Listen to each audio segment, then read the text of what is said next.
여러분 반갑습니다. 오늘 아침에는 조금 특별한 시간을 가지려고 합니다. 이렇게 계속 소요리를 공부하고 있는데요. 공부하면서 이 소요리가 어디에 필요할까? 어디에 써먹을 수 있을까? 우리는 생각하게 될 것입니다. 여러분, 우리가 소요리를 공부하는 이유는 뭐 지식을 하나 더 쌓기 위해서, 어떤 논리를 키우기 위해서, 이단을 방어하기 위해서, 이러한 것을 모두 아니라고 이야기할 수는 없지만, 그러나 제일된 목적이 그런 것들이 아닙니다. 제일된 목적은 여러분 성경을 바로 읽기 위해서 그렇다라고 하는 사실을 저와 여러분들이 좀 기억했으면 좋겠습니다. 그래서 좀 더 잘 읽고 성경을 더 잘 이해하고 더 잘 적용하기 위해서 이 교리가 필요하다라고 하는 이 사실을 좀 말씀드리고 싶어요.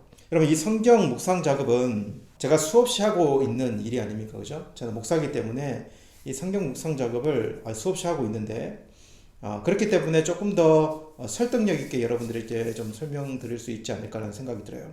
그래서 오늘 이 소요리의 중요성을 좀 쭉 이야기를 드리고, 후반부에는 저의 설교 준비의 실제를 조금 설명드리면서 짧은 시간이지만 좀 핵심적인 부분으로 나가봤으면 좋겠습니다. 여러분, 먼저는 성경은 참 어려운 책이다라는 것부터 좀 말씀을 드리겠습니다. 여러분들은 누구의 책을 요즘 좋아하고 어떤 책을 읽고 있습니까? 저는 요즘에 시간 나는 대로 이 팀 켈러 목사님의 책들을 좀 많이 보려고 하는데요. 왜냐하면 저에게 참 균형 있는 성경 해석의 모델을 많이 제시해 준다라는 생각 때문에 그분의 그 책을 좀 많이 보는 편입니다. 여러분, 저자가 이렇게 한 사람이면요, 책 읽기가 그렇게 어렵지 않습니다. 혹 앞에서 쭉 읽어오다가 한 챕터를 빼먹어도요, 그 사람이 무슨 이야기를 하는지에 대해서 어느 정도는 알 수 있어요. 왜냐하면 저자가 한 사람이기 때문에 그렇습니다. 근데 성경은 정말 어려운 책이다. 왜 어려웠냐라고 묻는다면, 저자가 다르고, 뭐 소설이면 소설, 그 역사면 역사, 뭐 이렇게 장르가 딱딱 정해져 있는 책이 아니라 이 책 한 권 안에 장르가 정말 많지 않습니까? 그죠? 예. 그래서 성경을 쭉 읽다 보면 위인전을 읽는 느낌이 들다가도 법조문이 나오고, 역사책인가 했더니 시가 나오고, 지혜를 모아놓은 모음집 같기도 하고요, 편지가 나오고, 예언을 한 예언서들이 나오고, 성경이 얼마나 다양한 스펙트럼을 가지고 있는가, 우리 생각해 볼 수 있어요. 장르가 바뀔 때마다 도대체 무엇을 이야기하는 거지? 웬만한 책쟁이가 아니면, 뭐 그런 책을 많이 읽는 사람이라도 참 쉽지 않은 부분이 이 하나님의 말씀이라는 생각을 해보게 됩니다. 그런데 이 성경이 여러분, 우리가 아주 쉽게 우리 손에 넣고 있고요. 그리고 우리는 아주 쉽게 이 성경을 읽고 있다는 거죠. 물론 여러분, 그렇지 못한 분도 있을 거예요. 그죠? 어떤 사람들은 날마다 저 구석에서 성경이 나를 째려봅니다, 이렇게 이야기하시는 분도 분명히 있을 거예요. 여러분, 그리고 여러분, 이것 아십니까? 이 어려운 성경을 펴면요, 펴는 사람 모두는 모두 성경 해석자가 된다는 사실을 아십니까? 여러분, 이 말을 부정할 수 있는 사람은 사실 없습니다. 그리고 그 해석자는 반드시요, 그 누구든지 간에 이 성경을 펴고 해석자가 되는 사람은 모두 성경을 해석할 도구를 들고 있습니다. 도구를 가진 자들이에요. 그 도구가 무엇일까요, 여러분? 바로, 저는 이렇게 이야기하고 싶어요. 자기 전제이다. 자기가 가지고 있는 어떤 전제들. 여러분, 얼마나 많은 도구를 우리가 쓸까요? 성경을 읽으면서요. 우리의 삶의 배경도요, 성경 읽기의 도구가 되고요. 그리고 자기가 공부했던 전공도 그렇고요. 자기 어릴 때의 상처도 여러분 그 도구가 됩니다. 그리고 자기 기질, 이런 모든 것들이요, 성경 해석들의 도구가 돼요.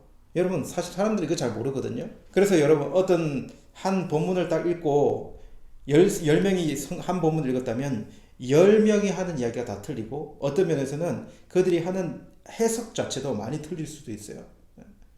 그러면 적용도 너무나 틀리게 되겠죠. 그죠? 그런데 이 정도, 어느 정도는 여러분 봐줄 수 있어요. 그런 것들이 가미되어도 봐줄 수 있는데, 근데 한 본문을 읽고 정말 정반대의 해석을 하고 정반대의 적용을 할 수 있다는 거죠. 완전 다른 이야기를 할 수 있다는 것입니다. 어떤 사람은 그 본문을 보고 사랑을 생각했어요. 왜냐하면 그분이 그렇게 사랑을 많이 받은 흔적이 그의 삶 가운데 있기 때문에.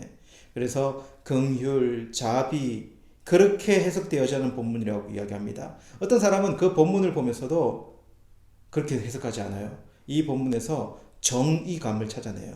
그래서 정의가 세워지지 않는다면 어떻게 하나님의 나라가 바로 서겠는가? 절대로 용서하지 말아야 된다. 철결해야 한다.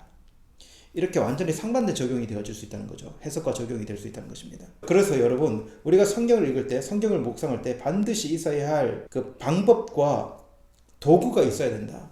예. 모두 각자가 가지고 있는 다 틀린 그런 방법과 도구가 아니라 성경을 바로 읽고 성경을 바로 해석해내기 위해서 반드시 누구나가 가지고 있어야 되는 그런 방법과 도구가 필요하다라고 하는 이 말씀 드리고 싶은 것입니다. 여러분, 방법은 이것을 잘 기억하면 됩니다. 이 세 단계만 잘해도 성경을 잘 읽어낼 수 있어요. 관찰, 해석, 적용이라고 하는 이 방법을 잘 활용하시면 돼요. 성경을 딱 펴면 먼저 관찰하고요. 그리고 그 관찰한 것을 가지고 해석을 하고 그 해석을 한 것을 가지고 나의 삶에 적용하려고 하는 노력이죠. 그리고 여러분, 더 중요한 것은 이 관찰, 해석, 적용을 할 때에 우리가 반드시 가져야 하는 핵심 도구들이 있다는 것입니다. 핵심 도구들이요. 그냥 아무렇게나 할 수 없다는 거예요. 모두가 그것을 가지고 이것을 해석하려고 노력할 수 있어야 돼요. 그래서 오늘 여러분, 사실은 이 교리 부분이 모두가 중요하게 여겨야 하는 성경 해석의 도구이다라고 하는 것을 사실 여러분들에게 좀 말씀해 주고 싶은 것이죠. 자, 그러면은 저는 이 본문으로 들어가서 한번 좀 실습 겸 이 본문을 좀 생각해 봤으면 좋겠습니다. 본문을 좀 읽으면서 관찰을 해 보면 좋겠는데요. 여러분, 처음에 딱 본문을 딱 펴면요, 제일 중요한 것은 우리가 정말 본문에게 가까이 가야 한다는 것은 정말 중요한 부분이에요. 본문을 딱 펴서 가까이 나간다는 것은 무엇이냐면 최대한 그 당시의 상황, 그 당시의 배경 속으로 들어가서 인물이 등장하면 그 인물이 되어 보면서까지 그 성경을 사실적으로 읽어보려고 하는 노력입니다. 오늘 창세기 22장 1절에서 14절 말씀을 좀 보면서 여러분 이 부분을 좀 실제적으로 살폈으면 좋겠는데요. 제가 좀 읽으면서 관찰을 한번 해보겠습니다. 그 일 후에 하나님이 아브라함을 시험하시려고 그를 부르시되 아브라함 하시니 그가 이르되 내가 여기 있나이다. 여러분, 여기서 무엇을 관찰할 수 있을까요? 그 일 후에 라고 이렇게 시작하니까 무슨 일 후에지? 라고 하는 이 말이 좀 관찰이 돼요. 그죠? 그리고 하나님이 아브라함을 시험하시려고 그를 부르시되 하나님이 아브라함을 시험하려고 하고 있구나 라고 하는 것을 생각해 볼 수 있어요. 그리고 2절로 한번 넘어가 볼게요. 여호와께서 이르시되 내 아들 내 사랑하는 독자 이삭을 데리고 모리아 땅으로 가서 내가 내게 일러준 한 산 거기서 그를 번제로 드리라. 무엇이 관찰됩니까? 2절에서는요.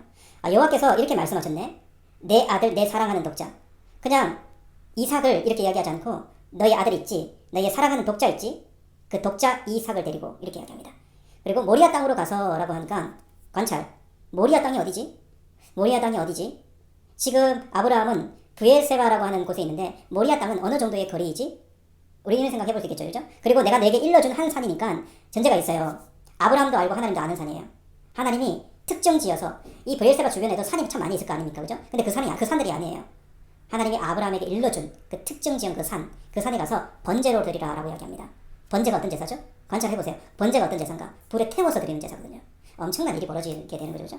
3절에 보면 아브라함이 일찍이 일어나 나귀의 안장을 지우고 두 종과 그 아들 이삭을 데리고 번제에 쓸 나무를 쪼개어 가지고 떠나 하나님이 자기에게 일러 주신 곳으로 가더니 아브라함이 아침에 일찍 일어나서 두 종과 함께 먼 길을 떠납니다. 가까운 길이 아니에요. 예.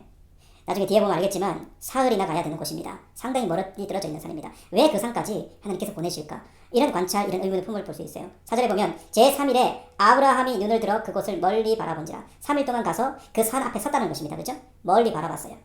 거기서 무엇을 하는가? 5절에 이에 아브라함이 종들에게 이르되 너희는 나귀와 함께 여기서 기다리라. 내가 아이와 함께 저기 가서 예배하고 우리가 너희에게로 돌아오리라 하고.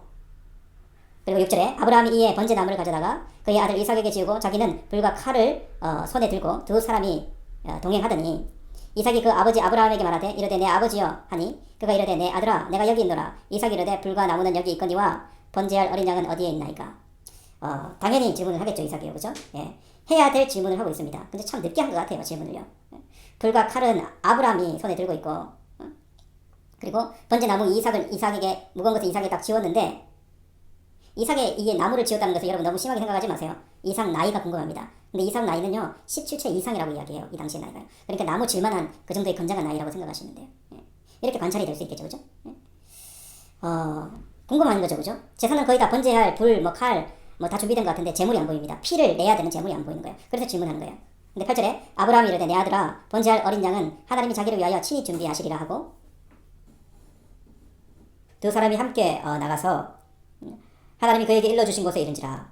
이에 아브라함이 그곳에 제단을 쌓고 나무를 버려놓고 그의 아들 이삭을 결박하여 제단 나무 위에 놓고 손을 내밀어 칼로 잡고 그 아들을 잡으려 하니 정말 잔인한 일이 일어납니다. 그죠? 이렇게 여러분 이 이삭이 작은 나이도 아닌데 아버지가 이렇게 행하는 것을 그대로 당하고 있는 느낌이에요. 그죠? 아버지는 그를 잡고 칼로 그를 잡으려고 하고 있습니다. 끔찍한 순간입니다. 11절에 여호와의 사자가 하늘로부터 그를 불러 이르시되 아브라함아 아브라함아 하시는지라. 아브라함이 이르되 내가 여기 있나이다 하며 사자가 이르되 그 아이에게 내 손을 대지 말라. 그에게 아무 일도 하지 말라. 내가 내 아들 내 독자까지도 내게 아끼지 아니하였으니 내가 이제야 내가 하나님을 경외하는 줄 아노라. 아브라함이 눈을 들어 살펴본즉 한 순양이 뒤에 있는데 뿔이 숯불에 걸려 있는지라. 아브라함이 가서 그 순양을 가져다가 아들을 대신하여 번제로 드리더라. 끔찍한 일이 일어나려고 했습니다. 그죠? 예, 끔찍한 일이 일어나려고 했는데 실제로 아브라함이 칼을 들고 자기 이삭을 딱 죽이려고 하지 않았습니까? 그죠? 근데 급히 천사가 나타나서 확인되었다는 것이에요. 네가 이제야 내가 하나님을 경외하는 줄 확인되었다. 왜 이런 일을 하실까라고 하는 궁금증이 생기지 않습니까? 그죠? 근데 나중에 뒤로 들어보니까 진짜 준비되리라 했는데 그 준비되리라 한 것이 이삭이 아니라 양이 준비되어 있는 것을 보게 돼요. 그죠? 그래서 뒤에 순양이 나무 숲풀에 걸려 있는 것을 아브라함이 가서 그 순양을 가져다가 대신 아들이 대신하여 번제로 딱 드리는 이런 사건이 기록되어 있죠. 그죠? 그리고 14절 마지막에 아브라함이 그 땅 이름을 여호와 이레라 하였으므로 여호와 이레 궁금합니다. 그죠? 이게 무슨 단어인지 이게 무슨 의미인지. 그래서 히브리어 사전을 쫙 찾아보면 제일 좋겠죠. 여호와 이레가 무슨 단어인가. 그래서 여호와 이레라고 하는 말은 여호와 사전 찾아보면 이르에라고 하는 말인데 이르에라고 하는 이것이 미래형이거든요. 어떤 말에 로에 보다라고 하는 단어의 미래형이 이레가 되는데요. 그리고 준비될 것이다 라고 하는 것이 그 의미예요. 두 가지 의미가 있겠죠. 준비될 것이다 아니면 보게 될 것이다. 궁금해요. 사실 이 단어가 궁금해서 관찰을 하다 보면 궁금해지는 거예요. 근데 뒤에 나온 거 보니까 여호와 이레라 하였으므로 오늘까지 사람들이 이르기를 여호와의 산에서 준비되리라 하더라. 여기서는 여호와의 산에서 준비되리라 라고 하더라 라고 기록되어 있어요. 사전적 의미는 한 가지 더 있다. 여기서 보게 될 것이다. 여호와의 산에서 보게 될 것이다. 여기까지 여러분 관찰을 우리가 좀 해볼 수 있습니다. 그죠? 이런 관찰들을 다 할 수 있어요. 그러면 이제 이런 관찰들을 우리가 성경이 본문을 펴놓고 다양하게 성경 관찰들, 아브라함의 마음이 어땠는지, 그리고 이삭은 어떤 심정이었는지 이런 관찰들을 우리가 다 할 수 있죠. 자유롭게요. 근데 이제 이 관찰을 가지고 이제 해석을 하게 될 때요. 해석을 하게 될 때는 뭐가 필요하냐면 이제 도구들이 필요하다는 거예요. 도구들이요. 관찰할 때도 여러분 도구들이 필요해요. 아까 제가 얘기했던 것처럼 배경도 필요하고 지도도 필요하고 지리도 보아야 하고 이렇게 되면 너무 좋아요. 근데 그게 필수적인 거 아니에요. 사전도 필요하고 히브리어 펴보면 얼마나 좋겠어요. 근데 그거 정도까지는 아주 필수적이라고 이야기할 수 없어요. 근데 해석 부분으로 들어가 보면요. 도구가 잘못되면 아주 치명적입니다. 이 해석 부분에서는요. 어떤 해석들이 나올 수 있을까요? 여러분 하나님께서 아브라함을 시험하신다고 기록하고 있어요. 그리고 내 사랑하는 독자 이삭을 데리고 번제로 바치라 이런 스토리를 나가고 있다는 거죠. 어떤 사람은요 이 하나님을 보면서 어릴 때 자기가 과거가 가부장적인 가정에서 태어났고 아버지가 강압적이고 폭력적이었어요. 상처를 되게 받았다는 거죠. 근데 이 본문을 딱 보니까 누가 생각이 나냐면 이 하나님이 딱 자기 아버지 같아요. 우리 아버지 같다는 거죠. 그러면서 하나님은 상당히 무서운 분, 아주 독단적인 분으로 해석이 된다는 것이죠. 여러분 이렇게 해석하는 사람들은 전제가 무엇입니까? 전제가 있어요. 이렇게 해석하는 전제가 있다는 거죠. 그리고 여러분 아브라함을 한번 보십시오. 무조건적인 순종이 보이십니까? 아주 비상식적인 것이라도 하나님께서 명령하시면 자녀라도 죽여야 한다. 즉 하나님께서 말씀하시는 다른 생각이 들면은 어떤 명령이든 어떤 것이든 순종할 수 있어야 한다. 실제로 하나님 그렇게 요구하실 수 있는 분이시고 우리는 내 자식을 바치기까지 나의 신앙을 지켜나가야 한다. 이렇게 해석되어 버린다면요. 그리고 여호와 이레라고 하는 단어는 여호와 하나님께서 채우실 것이다. 준비하실 것이다. 하나님께서 말도 안 되시는 요구를 하셔도 우리는 믿고 순종하며 그 모든 책임을 하나님께서 지신다. 하나님께서 알아서 해주신다. 라고 하는 믿음으로 그냥 밀어붙여야 한다. 이렇게 해석이 된다면 여러분 이 사람의 해석이 어떻게 되었습니까? 그냥 이 스토리, 이 이야기 안에서만요 자신의 관점으로, 자신의 생각으로, 자신의 느낌으로 성경을 해석해 나갈 수 있습니다. 하나님은 잔인한 하나님, 무리한 것을 요구하시는 하나님, 무조건적인 순종을 요구하시는 하나님, 옳고 그르고를 따질 필요도 없이 하나님께서 그렇게 말씀하시면 순종해야 한다. 여러분 이렇게 본문을 관찰하고 이렇게 해석을 하면요 이 창세기를 통해서 주시는 말씀, 더 나아가서 이 성경 전체를 통해서 하나님께서 주시는 그 말씀을 제대로 묵상할 수가 있을까요? 여러분 하나님은 창세기만 딱 떼어서 우리에게 주신 것이 아니라 하나님은 이 성경 66권을 같이 창세기와 같이 주었다는 것입니다. 그래서 우리는 이 창세기 그 안에 가까이 붙어 가지고 이 말씀을 우리가 관찰하고 우리가 해석을 해보지만요 여기서 머물 수가 없다는 것입니다. 우리는 여러분 최대한 본문에 가까이 가서 관찰과 묵상을 해야 돼요. 그러나 여러분 이것은 정말 중요한 작업이거든요. 근데 여기서 머물 수 없어요. 이 작업은요 숲속에 들어가서 많은 소나무를 자세히 관찰해보고 그 풀을 보고 그리고 뭐 새소리를 들어보고 소나무의 껍질은 어떻게 생겼는지 그리고 소나무의 솔방울은 어떻게 달렸는지 이렇게 그냥 관찰해 볼 수 있어요. 자세히 들어갔어요. 근데 때로는 그 산에서 나와야 돼요. 그 산에서 나오면 뭐가 보이냐면 이렇게 본문에서 쭉 떨어져야 된다는 거죠. 본문에서 쭉 떨어지면 뭐가 보이냐면 이제 그 산 전체가 보이고요. 그리고 산이 어떤 산맥과 연결되어져 있는 그 산맥이 보인다는 것입니다. 그러니까 하나님의 계획이라는 것은요. 그 본문 안에서 나올 때 이 전체 성경을 통해서 결국 무엇을 이야기하시고자 하는지가 그 본문에서 떨어졌을 때 보일 수도 있다는 거죠. 그래서 이 작업까지 우리가 함께 가야 된다는 것입니다. 여러분 그때 반드시 필요한 도구가 무엇이냐라고 묻는다면 저는 소요리라고 이야기하고 싶어요. 이 교리가 이때 얼마나 중요한지 몰라요. 이것이 우리의 해석을 정말 객관화시켜 줄 수 있는 도구가 될 수 있다는 것입니다. 여러분 우리의 손에는 창세기만 들려있는 것이 아니라 우리의 손에는요 복음서, 계시록, 그리고 서신서, 구약, 신약 모든 것이 다 들려있지 않습니까? 하나님 한꺼번에 우리에게 이것을 들려주신 이유가 분명히 있다는 것이죠. 여러분 하나님의 속성으로 이 본문의 말씀을 한번 살펴보십시오. 우리는 소요를 통해서 이미 하나님의 존재와 어떻게 존재하시는가 그리고 하나님의 사역에 대해서 우리는 생각해 보았어요. 그 중에 하나님의 속성을 한번 보세요. 우리 하나님은 무한 영원 불변하신 하나님이시고 그리고 그 무한 영원 불변이요 그분의 사랑과 공의와 거룩하심, 신실하심 오늘 본문에 기록되어져 있는 하나님도 여전히 그런 하나님이시라는 사실을 우리는 생각해 볼 수 있어요. 그래서 오늘 이 아브라함 본문에 기록되어져 있는 우리 하나님은요 공의와 사랑을 모두 가지고 계시는 하나님 그것도 영원 안에서 그런 하나님이시라는 거죠. 그래서 우리는 그 하나님의 행하시는 그 일들을 왜 일을 행하시는가 그 하나님께서 왜 일을 행하시는가를 우리는 살펴보면서 해석해낼 수 있어야 합니다. 그리고 이삭을 통해서 죄인된 인간의 처지를 생각해 볼 수 있지 않겠습니까? 이삭처럼 이렇게 번제로 드려져야 하는 죄가 없는 것 같지만 사실 죄인으로서 이렇게 인간의 처지, 인간이 죄인으로서 드려져야 하는 처지 희생되어져야 하는 인간의 운명, 인간의 죄를 깊이 묵상할 수 있게 되는 것이죠. 그죠? 이 부분도 여러분, 교리가 우리에게 주는 큰 어떤 관점이 주어질 수 있는 거죠. 그리고 여러분, 하나님의 사랑이 이 준비된 순양에게 어떻게 나타나는가? 이 순양은 우리 주 예수 그리스도의 대심을 충분히 묵상할 수 있지 않습니까? 그리고 그 대속 제사가 모리아산에서 드려지는 거 보면서 나중에는 골고다, 그 모리아산이 골고다 언덕 아닙니까?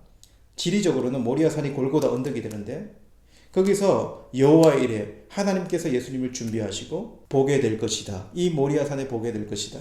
이 모리아산에 이 일이 일어날 것을 너희들이 보게 될 것이다. 라고 하는 이 말씀으로 해석이 된다면 우리는 훨씬 더 깊은 단순히 이 본문 안에서만 우리가 하나님을 보고 그리고 이 사건을 보는 것이 아니라 이 성경 전체에서 이 창세기 이 본문이 위치하고 있으니 하나님의 전체 계획 속에서 이 본문을 깊이 묵상할 수 있는 그리고 바르게 묵상할 수 있는 나의 관점이 아니라 어떤 객관적인 관점으로 묵상해낼 수 있는 그런 부분이 분명히 될 수 있다는 거죠. 여러분 그렇기에 성경의 모든 해석은 바로 이렇게 본문에서 해석이 되고 자기 전제가 아닌 교리로 해석돼야 객관적인 어떤 묵상이 될 수 있다는 생각해 보게 됩니다. 그렇지 않으면 우리는 성경을 상당히 왜곡시킬 수 있는 위험을 가지고 있다.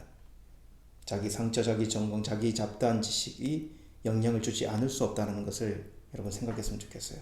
여러분 그렇기에 우리 소요리의 지식을 가지는 것은 여러분 정말 중요하다. 그리고 이렇게 해석된 성경은 그래야 반드시 바르게 적용이 될 수 있고 그리고 그렇게 적용된 것이 힘을 발휘할 수 있음을 우리는 생각해 볼 수 있습니다. 여러분 성경의 묵상은 자유입니다. 그런데 그 묵상이 바른 묵상인가 그리고 더 깊은 묵상이 될 수 있는가 그 중요성에 이 교리라고 하는 이 전제 이 도구가 필요하다는 사실을 저와 여러분들이 꼭 기억했으면 좋겠어요. 그렇기에 이 소요로 있는 우리의 신앙의 중요한 뼈대가 될 수 있다 라고 하는 사실을 여러분 꼭 기억하고 여러분 저의 말씀을 준비하는 부분에 대해서 좀 이야기를 드리겠습니다. 주어진 본문에 따라 약간은 틀리긴 하지만 좀 이런 규칙을 가지려고 해요. 여러분 저는 개인적으로 설교 준비하는데 시간을 좀 많이 드리는 편입니다. 물론 제가 부족해서 그런 부분도 있지만 좀 의도도 있어요. 그렇게 하는 그냥 본문을 그냥 연구해서 그것을 잘 정리하면 설교 준비는 그렇게 시간이 많이 걸리지 않습니다. 꼭 내 이야기가 아니어도 되거든요. 그냥 잘 정리만 해서 이야기하면 되거든요. 그런데 여러분 그 본문이 그냥 아는 내용이 아닌 내 눈으로 그냥 다시 읽고 그 본문을 그 시대 상황에서 다시 이해하려고 하고 그리고 그것을 위해서 배경을 샅샅이 좀 찾아보려고 하고 원문을 찾아보고 그것과 연결된 다른 성경 내용들을 찾아보고 그렇게 이 성경 본문들을 이해하려고 하는 노력이 필요하다는 거예요. 노력이요. 그리고 그 다음에 하는 작업이 무엇이냐면 여러분 스캔 작업이에요. 뭘로 스캔을 하냐면 교리로 스캔하는 작업이에요. 이 작업은요 성경 전체에서 이 본문을 조명하는 데에 아주 중요합니다. 이 본문을 균형 있게 해석해내는 데 아주 중요하다는 거예요. 그래서 이 본문에서 생각해 볼 수 있는 교리가 무엇인가? 하나님께서는 이 본문에서 어떻게 나타나시고 어떻게 하나님께서 우리에게 말씀하시는가? 이 내용 가지고 교리를 한번 스캔을 해보는 거죠. 그 다음에 묵상이 들어갑니다. 이제는 이렇게 재료된 재료들과 이런 것을 가지고 계속 곱씹으면서 묵상을 하게 되는 것이죠. 그냥 아는 내용이라 여기지 않고 밥 먹다가도 길을 가다가도 새벽에 기도하다가도 저는 이렇게 스마트폰을 이렇게 항상 가지고 다니면서 그 메모장 있잖아요. 스마트폰 메모장을 항상 켜놓거든요. 생각이 들면은 바로 또 적기도 하고 그리고 그것을 종합하여 설교문을 작성하는 데는 여러분 그렇게 많은 시간이 소요되지 않아요. 몇 시간 만에 이렇게 작성을 하는데 물론 관찰하고 해석한 내용을 다 적지 않습니다. 그런 재료들이 다 들어갈 필요는 없어요. 그것은 내가 묵상하고 이 말씀을 전하기 위해서 필요한 재료들이 되는 것이죠. 여러분 제가 이러한 이야기를 하는 것은 제가 이렇게 어렵게 뭔가를 준비합니다. 제 노고가 이렇습니다. 라는 것을 말하기 위해서 그렇게 하는 것이 아닙니다. 이렇게 하나님의 말씀은요, 우리가 쉽게 말하거나 그냥 쉽게 동화처럼 읽어낼 수 없다는 것입니다. 그리고 아주 얄팍하게 적용할 수도 없어요. 여러분, 이 부분을 여러분들이 좀 잘 기억했으면 좋겠습니다. 하나님의 말씀은 묵상되어져야 합니다. 묵상되어지는 것이 정말 중요해요. 개개인이 내가 하나님 말씀 묵상하는 거죠. 여러분 좀 역설적인 건데요. 여러분 너무 설교 좋아하지 마시기 바랍니다.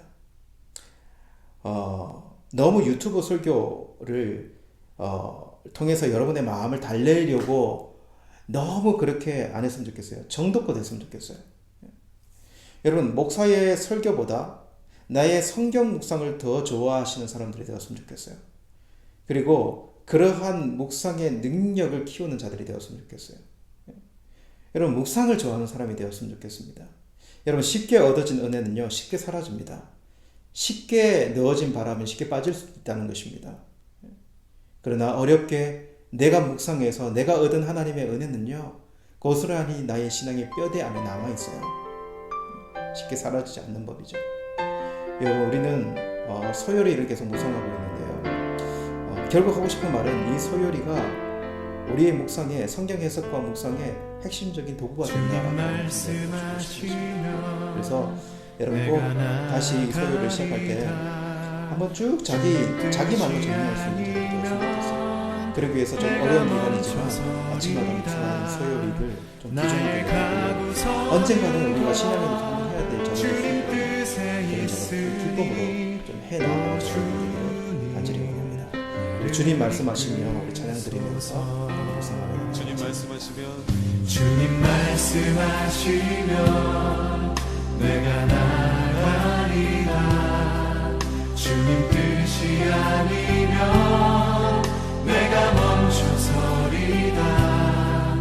나의 가고 서는 것 주님 뜻에 있으니 오 주님 나를 이끄소서. 뜻하신 그곳에 나 있기 원합니다. 이끄시는 대로 순종하며 살리니 연약한 내 영혼 통하여 일하소서.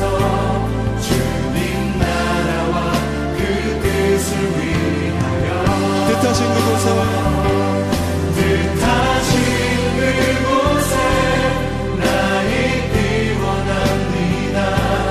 이끄시는 대로 순종하며 살리니 연약한 내 영혼 통하여 일하소서. 주님 나라와 그 뜻을